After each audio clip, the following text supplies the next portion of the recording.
კორცხელში მომხდარი დაპირისპირების თემაზე განცხადებით გახსნა მთავრობის ხდომა დღეს პრემიერ-მინისტრმა გიორგი კვირიკაშვილმა მიუღებელი უწოდა ამ ინციდენტს და გააკრიტიკა ძალოვანი უწყებები ადგილზე შეუსაბამო მოქმედებების გამო.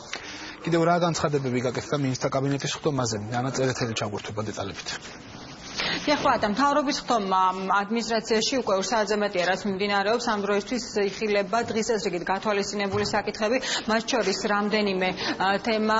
ერთ-ერთი მნიშვნელოვანი საკითხი, რაზეც პრემიერმა მთავრობის ხდომის დასაწყისში ყურადღება გაამახვილა, ეს არის ჯანდაცვის სახელმწიფო პროგრამა, რომელიც პრემიერისა და ჯანდაცვის მინისტრის ინფორმაციით ითვალისწინებს მოქალაქეების მომზადებას და ასევე მათ მომდევნო ეტაპზე გადამზადებას სხვადასხვა პროფესიების მიხედვით, როგორც უკვე გითხარით, ამ ახალ პროგრამას დღეს მთავრობის ხდომის დასაწყისში პრემიერ-მინისტრთან ერთად ჯანდაცვის მინისტრიც გამოეხმაურა.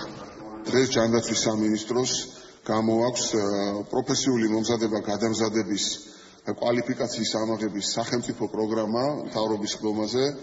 ეს გახლავთ ჩვენი 8-პუნქტიანი რეფორმების შემადგენელი უმნიშვნელოვანესი ნაწილი. ეს არის კერძო სახელმწიფო თანამშრომლობაზე, პარტნიორობაზე დაფუძნებული მოდელი, რომელიც მოიცავს მნიშვნელოვან ფაქტორებს. ერთ-ერთი მათგანი არის, რომ დამსაქმებელი, პოტენციური დამსაქმებელი აქტიურ მონაწილეობას ღებულობს კადრების გადამზადებაში. ჩვენი შეფასებით ეს იქნება ძალიან მაღალი წარმატების პროექტი, რომელსაც რეალური შესაძლებლობები ექნება და ეს პროექტი თავის შინაარსით ცალსახად თანხმდრაში არის მთავრობის 4 სტრატეგიულ რეფორმასთან.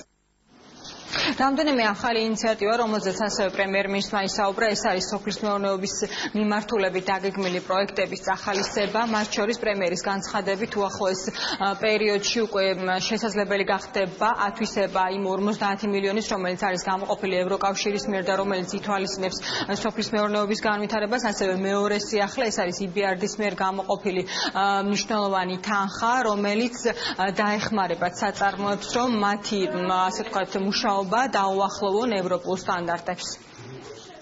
50 მილიონი ევროს ღირებულების საფინანსო შეთანხმებას მოეწერა ხელი და ეს იქნება სოფლის მეურნეობის და სოფლის განვითარების პოლიტიკის და რეფორმების ხელშეწყობისათვის და მასთან დაკავშირებული სერვისების გაუმჯობესებისათვის განსაზღვრული დაფინანსება. ასევე ძალიან კარგია, რომ უკვე ევროპის რეკონსტრუქციისა და განვითარების ბანკმა დაამტკიცა ასევე 50 მილიონი დოლარის ოდენობით საკრედიტო ხაზი სპეციალურად ქართული საწარმოებისათვის, რომლებიც განიზრახავენ საკუთარი წარმოების სტანდარტები მიუახლოვონ ევროპულ სტანდარტებს.